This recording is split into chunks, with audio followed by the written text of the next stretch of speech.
కీర్తనల గ్రంథము 8వ అధ్యాయము 1 నుంచి 4 వచనాలు. యెహోవా మా ప్రభువా ఆకాశములలో నీ మహిమను కనుపరచువాడా భూమి అందంతటా నీ నామము ఎంత ప్రభావము గలది.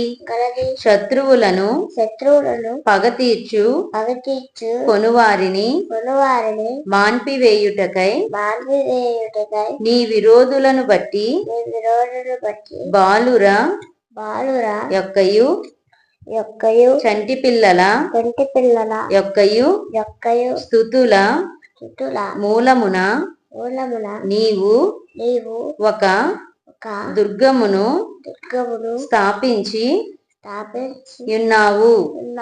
నీ చేతి పని అయిన నీ ఆకాశములను నీవు కలుగజేసిన చంద్ర నక్షత్రములను నేను చూడగా నీవు మనుష్యుని జ్ఞాపకము చేసుకొనుటకు వాడు ఏ పాటివాడు నీవు నరపుత్రుని దర్శించుటకు వాడు ఏ పాటివాడు. ఆమేన్.